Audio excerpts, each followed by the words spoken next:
What's going on, guys? It's your boy. In this video we're going to be covering Itachi and Obito teaming up, and they're going to be fighting Kabuto and the 6 Paths of Pain. For this video we're actually going to be using the full power of each character, but no White Mask Obito because that might be a little bit too much, but we're going to be using sort of Edo feats for these characters because I find that when people bring up Pain and Itachi, it's Fatigued Pain and Sick Itachi. These sort of characters aren't really that interesting for me. I like to give the characters a little bit of the benefit of the doubt and give them sort of their full power per se. Also, we're going to be under the assumption that these characters are actually working as a team, so there's no they hate each other, sketchy teamwork, sort of like how Sasori and Deidara are. These characters are working together. And before we get stuck into things, guys, please subscribe to the channel. I hate saying subscribe, honestly, like it's probably like something I hate doing the most, but just subscribe if you like my content. You guys seem to really enjoy my videos, so consider subscribing and sharing the video, do all that stuff, like it if you want. If you don't like it, let me know, but let's get started with Itachi and Obito. The reason these characters were chosen specifically is because of their ability to take out people one-on-one. They're sort of like the best one-on-one people. Obviously, Obito has his Kamui and Itachi has his ultra ridiculously powered Susanoo. So Itachi and Obito are kind of like the better one-on-one fighters, while Kabuto and Pain are sort of the better of the crowd control. They're better at taking out multiple opponents at once. But Itachi, for the largest majority of the series, is well and truly above the ranks of the Sannin and anyone who comes across him. He's constantly finding weaknesses in jutsu and beating people maybe he shouldn't. But just keep a pin on that. We'll go over this in a bit later. So Itachi fights the strongest version of B up until the point that we've seen him fight. Pretty much B is able to finesse Sasuke, who is able to finesse Deidara and Gaara and all of these people. This is exceptionally impressive because the way that Killer B fights is to actually combat the Sharingan. He's able to use multiple sword swings to discombobulate sort of the Sharingan's ability to track linear movement. Itachi is just able to evade him at all points and is able to combat him even with Samehada, so, you know, a stronger B that fought Sasuke. And Sasuke up until this point is an absolute beast with the Amaterasu able to take out Killer B. In terms of taijutsu, B can just finesse people that have the Sharingan and Mangekyo. Itachi in his fight with B and Naruto also never gets tagged a single time, and even the time he was grappled by B, it was actually a Genjutsu. We see that he actually did put B under a Genjutsu, and that's something that's really interesting about Itachi versus sort of Pain and Kabuto. We need to talk about if these characters can even be Genjutsu'd, which personally I do think the Pains can be Genjutsu'd and Kabuto probably couldn't. And the reason I say this is, of course, the very old argument that the Pains can actually be Genjutsu'd by Jiraiya's frog song. Now, I see a lot of people in the community get a little bit twisted that the Rinnegan just makes you immune to Genjutsu, which, you know, sure, maybe Sasuke's ultra-powered Shad, Giga-Brain, bloody insane Rinnegan that was gifted to him by Jesus himself, but I don't really see how the Pains are going to just be completely nil to Genjutsu, especially Pain considering that Nagato has a Rinnegan and the 6 Paths of Pains don't really have one. So in a fight where Itachi is alive and in his prime self, he would definitely be using Genjutsu clone tactics. We kind of see in his fight with Kabuto, Itachi is kind of a little bit out of his element because, for one, he is actually trying to use the Izanami, which makes him forced to go into a combat situation where he is looped. Itachi never fights this way. He never really just fights hand on hand. He usually sends out clones. He usually sends out explosive clones. He usually uses Genjutsu and his Mangekyo to catch people off guard. So I do think Itachi in this instance is a little bit out of his element. So to say that he would fight like this in an alive body is a little bit strange to me. Personally, I would think that if it was a live Itachi and a live Sasuke versus Sage Kabuto, Itachi would fight very differently. We see all the time that in Edo Tensei, you know, even like Tobirama and Hashirama and Madara, they fight extremely recklessly and they fight extremely strange compared to what they are when they're alive. Now, the reason I bring this up is because the big elephant in the room is that, oh, well, we've seen Kabuto and Itachi fight each other, but I would actually say that Itachi sort of getting tagged and all this is because he's Edo and he's trying to set up the loop. With Obito with him, though, this would be an exceptionally powerful teamwork. So There are arguments for sure that Itachi and Obito wouldn't have an absolute ball of teamwork compared to Sasuke and Itachi, and that is because we obviously have the flashback with the pig. You know, they have a bonding experience. You know, Sasuke could have gotten a mental amp, but, you know, EMS Sasuke versus Orange Mask Obito is its own, like, unbelievably complex subject. So for now, we'll just say that Obito in his Orange Mask and EMS Sasuke are somewhat relative, with, you know, Obito just having superior speed and superior hacks than Sasuke. Obito as well is a character that's extremely hard to scale. This is due to a number of reasons. For one, Obito, when he was a lot younger and possibly much weaker, is able to keep pace with Minato, who is obviously faster than the Raikage, who at Minato's death was boasting to be the fastest shinobi. As well, Obito has insane durability, so even if you can finally actually tag him, it's sort of impossible to damage him and kill him. We do see that Obito can just take a full power Rasengan from Minato on the back when he was, again, a lot younger. And, well, this might be sort of inconsistent because Obito gets tagged by a lot weaker people than Minato. We need to look at what he thought he could do against the Akatsuki. So, if you guys don't remember, Kabuto summoned the full Akatsuki in Edo, and Obito was sort of like, yeah, I can definitely take on all of these people, which, I don't know about you guys, I think is probably just complete, utter bullshit. I don't think that he was going to fight the full Akatsuki. If Orange Mask Obito was wary of Itachi and whatnot, I just don't think that he's going to take out Sage Kabuto, Nagato, Itachi, and all the rest of the Akatsuki at once. I sort of feel like that's a bit weird. And, you know, a good perspective that you could usually see this encounter is that Obito would have just never gotten hit, and he might have just been able to Kamui everyone, you know, one at a time, one-on-one, which, hey, might be likely, but I just feel it's really weird that Obito was just going to fight everyone. Some of Obito's best feats in his Orange Mask is being able to Kamui Sasuke away from Inoki's particle style before the jutsu could fully manifest. And then straight after this, he just blatantly reacts to the Raikage, who may not be traveling at full speed, but you get an idea that, at least in the Orange Mask, that Obito is most definitely above the 5 Kage, and more than likely above KCM Naruto. And it's no wonder that Minato thought that you needed the full Nine Tails power to, you know, fight Obito. I feel like that's fairly consistent. Something else about Obito is some people will think that Obito can sort of just one-shot and kill Pain and Kabuto, like, right off the bat because how he performs in the war. I do think the Rinnegan actually gives Obito an absolutely massive amp. We see that the Rinnegan in pretty much the whole show gives you a ridiculous power up. We see Madara is able to be tagged by Tailed Beast, he loses his arm, he gets tagged by Naruto, he gets tagged by all these people.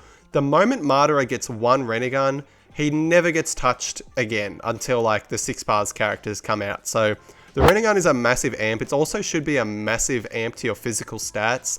Nagato in all of his fights is so tough and so durable. We see that Nagato can take full lariats from version 2 Killer Bee, and Nagato is kind of like an old, crippled, damaged old man. So yes, the Rinnegan gives you a massive amp. So it's really questionable to say that Orange Mask Obito can just take Chidori's through the heart, and, you know, he can lose Tailed Beasts and he can use Rene Tensei and stuff.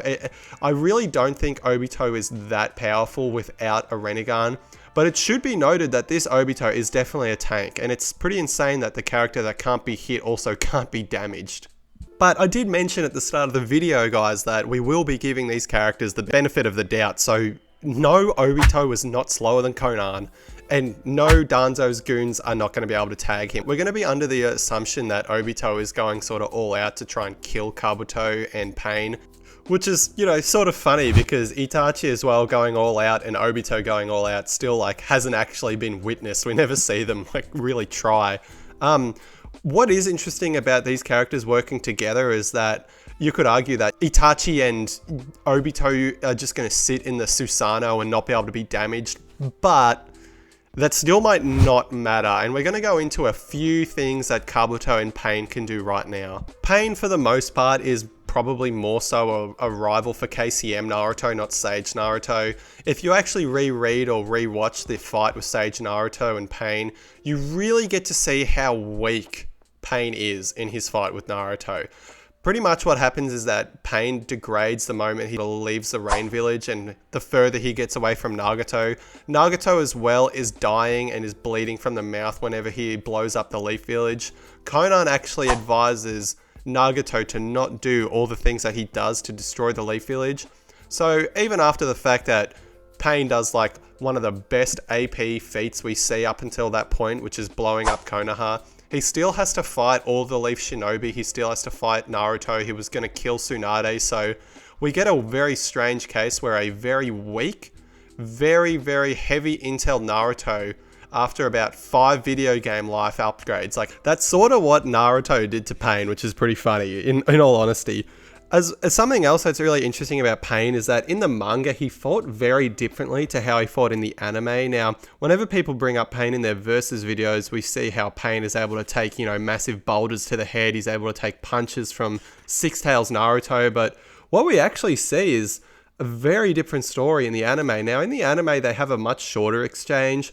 The only thing that, Naruto really does when he transforms against, again, the weakest form of Pain is he uses a universal pull and sort of makes Naruto like tank a boulder and blow himself up, which is, pretty insane for Naruto as well. But something that I want to bring up is that when this Tendo Pain is pushed and he's damaged, he goes straight for the Chibaku Tensei. Now you could argue that, well, he obviously needs to seal Naruto because he has to use, he has to collect all the Bijou and stuff. But what's interesting is that we never really see anyone really answer the Chibaku Tensei without, Itachi there, funny enough. But it's really just like a power thing. Like if you can just power yourself out of the Chibaku Tensei, you can get out of it.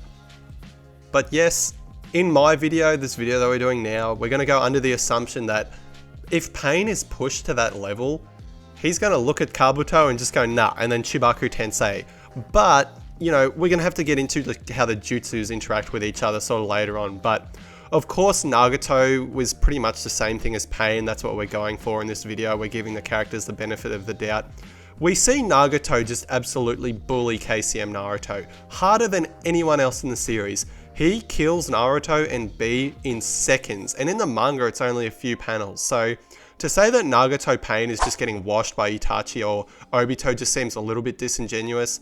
Now the reason this is important, guys, is because some people in the community think that the Six Tails and the Seven Tails that fought Pain is actually so much stronger than KCM Naruto, which, hey, whatever, like Naruto's fatigued, blah, blah, blah, but it's actually just straight up contradicted by Naruto by saying that he's actually a lot stronger than when he fought Pain.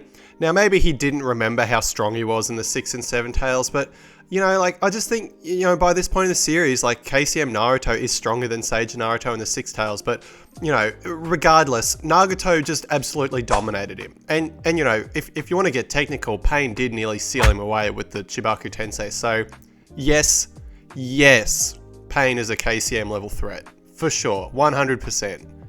Now, I did do a video talking about how Obito probably does beat Pain. Now, what I was getting at in that video is that I sort of think that all of Obito's ability hard counter Pain's, unironically. If you really think about it, Chibaku Tensei he can just phase through, Shinra Tensei he can just phase through, Soul Steel he could probably phase through, so I think the real fight is kind of the Kabuto versus Obito sort of fight, and then Pain versus Itachi, but we'll explain why that sort of is, that can be flipped around. But obviously Nagato is most certainly a KCM level threat. I don't think anyone bullies KCM Naruto that hard, and we do see that he's able to tandem all of his abilities together in such a creative and fascinating way that no character with the Rinnegan can ever replicate. So, of course, Pain going full power would be very interesting to see. We never really see it up until sort of the later half of the Sage Naruto fight, but even then he's so weakened, he's so weakened. And Pain versing, these characters with Kabuto would be very interesting because It's not really a 2v2, it's more like a 2v7 per se. And Kabuto as well is an insanely cracked character with so much jutsu variety. Sage Kabuto, in all honesty guys, is probably like Danzo in the sense that he's sort of the most downplayed character in the whole show. We see that EMS Sasuke and Edo Itachi are on a similar level at least and should be able to body KCM Naruto and those KCM Naruto level threats. If Sasuke was almost handling B in MS, he most definitely is finessing him in EMS. And we see that Kabuto is just, for the most part in their fight, running circles around them, catching them off guard with Genjutsu, you know, strong enough to keep Itachi, the Genjutsu god, at bay, and you know, ninjutsu, the water style, strong enough to wash Sasuke out of his Susanoo, the inorganic animation technique able to sort of blitz Itachi as well. You know, this dude is packing heat, and I shouldn't have to name all these jutsus off, you guys should know them. Now I do apologise for the lack of breakdown for these characters guys. I just had to establish that these characters are all above KCM Naruto, and they should be, you know, around equal or greater than the Raikage speed. If we see Kabuto is blitzing Itachi and Itachi is stronger than Sasuke who's reacting to the Raikage, and we see that Nagato and these characters can also do a similar thing. Now the Raikage should be faster at least, but there should be a case to be made at least that these characters are a greater speed than the Raikage, or at least equal speed to the Raikage. I feel that's pretty fair. Now that we've got the breakdown of how these characters scale, we can talk about how their jutsu interact with each other, because this is the main part of the video. This for me is the most interesting part. Unfortunately for the Pain Kabuto team, they don't really benefit from teamwork necessarily. For example, if Kabuto is going to use the giant flashbang jutsu, it would actually catch Pain off guard, while if Pain uses a Chibaku Tensei, Obito would definitely be able to help Itachi out of it. So, for example, if Obito and Itachi can just Kamui themselves out of the Chibaku Tensei, then we have a very strange case where we have a very weakened, very fatigued Pain and Kabuto that might be sealed in the Chibaku Tensei, and Itachi and Obito just Kamui themselves back into the real world and have to fight a weakened Pain. Now, it depends if you think Kabuto's body can liquefy and fall out of the Chibaku Tensei, but I feel like that's really weird. I don't think Chibaku Tensei is going to be Pain's answer for these characters, because either one or two things is going to happen. Obito is going to be able to Kamui Itachi out, or Obito is going to use Izanagi, in which case there will be a very bloodlusted, possibly very angry Obito fighting a very weak Pain. I'll leave that up to you guys. Do you think that Kabuto's liquid body could just tank the Chibaku Tensei? Like, I personally don't think so. I would also argue that if B, Naruto and Itachi can have a full dialogue and talk to each other and say like, calm down, this jutsu I've dealt with before, how does it work? They can have a full dialogue. Obito can definitely run over and grab Itachi into Kamui. Like, there's just no way that Chibaku Tensei is going to kill these characters. There also is a really interesting case to be made whether or not Itachi Susanoo with the Yata mirror holding up could tank it. That also is its own like 2-hour video topic that I don't want to get into now, but I'll leave that up to you guys as well. Like, what would happen if Itachi just held his Susanoo up with the Yata mirror? Because the Yata mirror can actually change its shape. We do see in its only fight with, you know, Sasuke and Orochimaru that it does change its shape. Six did a video on this and he sort of explained that it might be an omnidirectional defense because it goes from a really small shield to bigger than its body itself, but I don't know. We just don't have enough information about the Yata mirror. Kabuto's Genjutsu wouldn't be too much of an issue with Obito and Itachi. If Sasuke and Itachi can, you know, break each other out of it, I feel like Itachi and Obito could do it. Now, I know that's a little bit of a cop-out answer, but we can't undersell Obito's Genjutsu prowess. He has like the best base Sharingan Genjutsu feat in the whole series, being able to control Yagura, a perfect Jinchuriki, for years. Whether or not Obito can control like some of the weaker paths is very headcanon. It just seems a little bit strange to say that it's completely immune if it's never shown. The only time it's shown is, again, Sasuke's Rinnegan, which might just have different properties. But if you think that the Genjutsus work on the Pains, then there's a really good case to be made that Obito will just be dropping the Pain bodies and have to deal with Tendo, in which case it's Tendo and Kabuto versus Itachi and Obito, which I feel would be a slam in the Itachi-Obito department. And again, I feel really bad for picking on Pain here, but it's sort of hard to say that even the universal pull would even be a good move on Itachi. There are so many answers for the universal pull in Itachi's favor. He could either send out an explosive shadow clone which would do serious damage to either Tendo or the paths next to it. He could also just straight up activate the Totsuka Blade and seal away Tendo, which, you know, might seem like a cop-out argument, but you gotta really remember like what Itachi is. Nobody knows about the Totsuka Blade, not even Zetsu, like the biggest intel man that feeds intel to Pain, feeds intel to Obito. He didn't even know Itachi had a Totsuka Blade. And you really got to get into this awkward argument surrounding Bancho Tenning and Shinra Tensei, how that would affect Obito.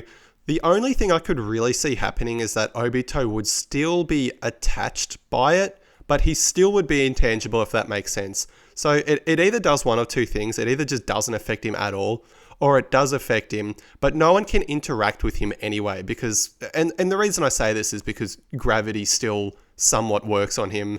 Gravity still affects him in the Kamui dimension, and he doesn't just sink through the floor. I know this argument gets really awkward at times, but I just feel like if Naruto can activate his Kyuubi cloak while he's getting Bancho Tennin, then Obito most definitely can activate Kamui. Also, I shouldn't even have to mention that the Amaterasu will just destroy the weaker paths of Pain and the animal summons. I feel like Amaterasu just gets overlooked because everyone has a counter to it. The only real counter is the Absorption guy and Tendo Pain possibly. It really depends if you think that the Amaterasu will do enough damage to Tendo's body before he can use Amaterasu. I mean, I know I keep giving this team the benefit of the doubt, but if Itachi at all figures out the time limit between Almighty Push, he might just instantly Amaterasu him, in which case he's burning to death for 5 seconds, which would be really funny, honestly. Like if Itachi has enough time to figure that out, it's definitely something he'd be able to do. But in Pain's defense, Nagato can feel the pressure of when Amaterasu is coming. So yeah, I'll grant you that, like Amaterasu probably won't work. But the reason this matters, the Amaterasu, is because Itachi and Obito are definitely more lethal at this point. Like, they have much better teamwork and they are much more lethal than the other team. Pain and Kabuto don't really have any teamwork synergy. If we place these characters in the cave, sure, inorganic animation will definitely give Kabuto a massive boost.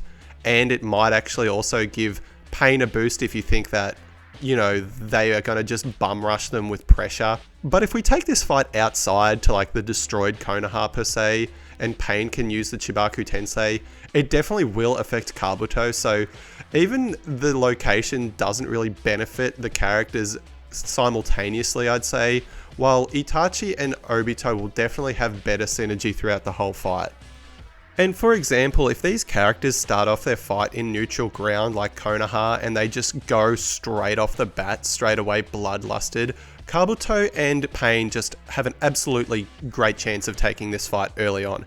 And the reason I say this is because Obito and Itachi would have no time to plan, they'd have no time to collect themselves, they would just be getting bum rushed by Paths of Pain's animal summons, Kabuto's pressure, in which case, if they take Itachi out early, it's really hard to argue that Obito can kill Pain and Sage Kabuto at the same time, but I definitely think that full power Itachi, full power Pain is a relative fight. No one in this fight is just getting negged straight away. They're going to be able to fight each other for an extended period.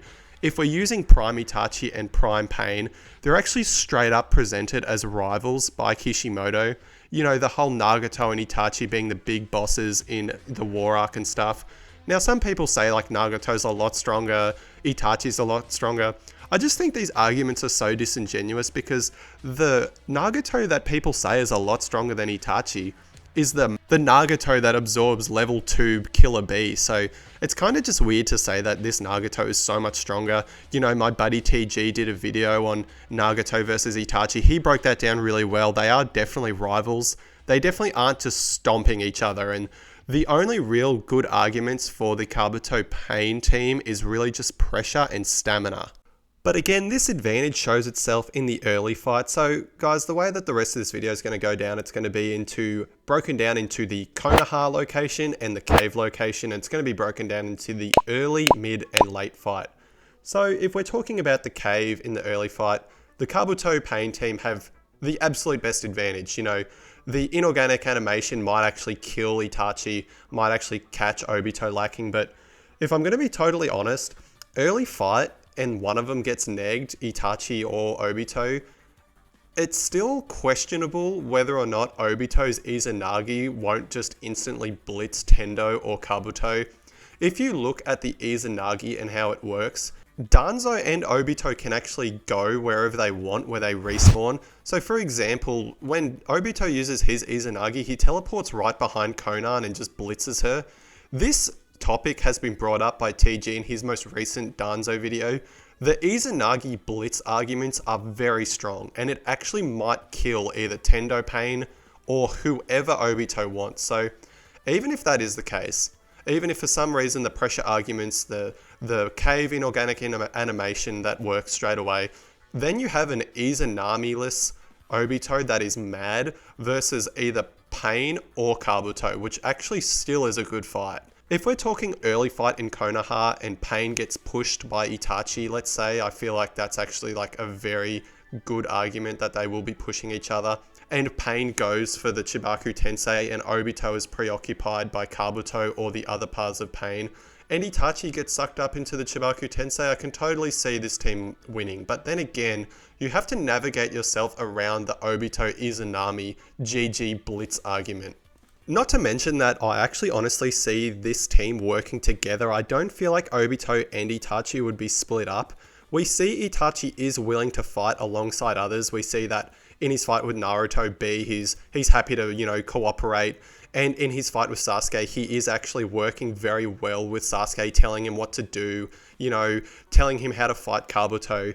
What's really interesting about this, guys, is that it's actually very possible that even in the early fight, Itachi's not going to get caught off guard like he did in the Edo Itachi fight. Now, I say this because Itachi was very preoccupied, you know, protecting Sasuke, helping him out, you know, telling him to do obvious things. But in the cave and in Konoha, I don't think Itachi is getting negged straight away. If anything, they will be working together.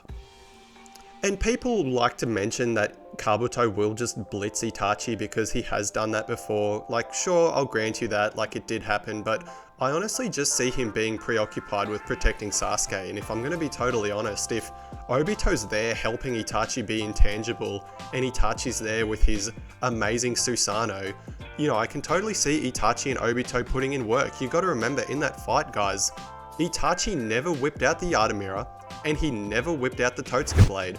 So it's really questionable to just say like Itachi's just getting negged if he never whipped out the Totsuka blade in the original fight. This is actually a fight where they are trying to kill each other, so it's very hard to say how the fight would go down early fight, but I would definitely agree that the Kabuto and Pain definitely have the advantage in the early fight, 100%. Now, for the mid-fight, I can definitely see Kabuto and Pain actually getting a head start here and starting to pick up some momentum. But again, this is only if you think somehow the Amaterasu doesn't work, the Totsuka blade doesn't hit Kabuto, the Genjutsu doesn't work, the Tsukuyomi doesn't work. You sort of have to really be downplaying Itachi and Obito for Kabuto and Pain to get the advantage. I would say that if you think even some of these abilities are working on Pain and Kabuto, and Itachi and Obito are getting intel, then it actually does start to transition slightly more into the Itachi-Obito side. But again, that's only if you think some of these abilities do work on the Pains and Kabuto, because again, it's so complicated. I'd say in the mid-fight is Kabuto's best chance to catch either Obito or Itachi lacking. He might start using more jutsu like Himimaru's bones, Orochimaru's snakes, the Tayuya Genjutsu, but again, just with Kamui and Obito and Itachi's Sharingan working together, I just don't see any way that Kabuto's either going to for one, damage Kabuto or catch Itachi off guard if he's going all out with his Susanoo. If the mid-fight takes place in Konoha, I honestly see a Chibaku Tensei attempt from Pain, unironically, and again, it would be a very awkward situation where Kabuto would also get caught in the Chibaku Tensei, in which case our Itachi Obito team has an answer for it.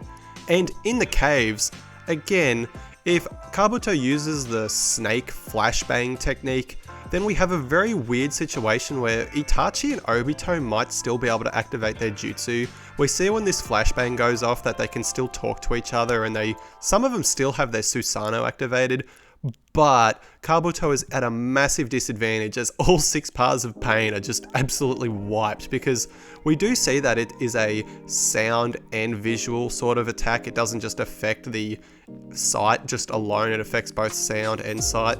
So maybe this would also affect Nagato. I just don't think Kabuto would go for it because it would be so out of character for him to just attack his own teammate like that.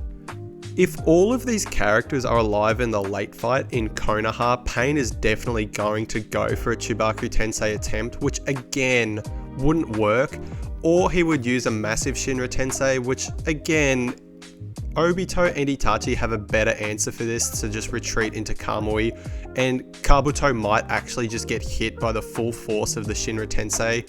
But in the cave, I feel like Obito and Itachi just have a way better chance of taking down at least Pain first and then dealing with Kabuto. Even if somehow you think Obito gets caught lacking, the Izanagi is definitely blitzing him GG. That's like, that I feel like is a fair argument. And if I'm going to be totally honest, like the best argument for a late fight for the Kabuto and Pain team is just Itachi having no stamina. But again, if we're using the healthy Prime Alive Itachi, which we are definitely using for this video, he's not just going to run out of stamina and die, because obviously if Obito had sick Itachi, they would just get washed. It just doesn't seem fair to just bring up sick Itachi in all these debates. It's like bringing up fatigued Pain. We've been very generous with Pain. We've said that he scales to KCM level threats, which even my friends were like, I don't know, like, are you wanking Pain a little bit too much here? Because, you know, blah, blah, blah. And, you know, we've been very generous to Pain and Itachi here. Personally, for me, I see the late fight going overwhelmingly in the Itachi Obito side, just because at this point during the fight, they have an amazing amount of intel. They'll know how Kabuto's jutsu works, and they'll be able to counter it, and they know how Pain's jutsus work, and they'll be able to counter it. Let alone the fact that you could just ignore Obito just telling Itachi how the Renegon works, which, if at all they ever have a pause during this fight and Itachi and Obito have space to breathe, they definitely can just talk about how the Renegon works.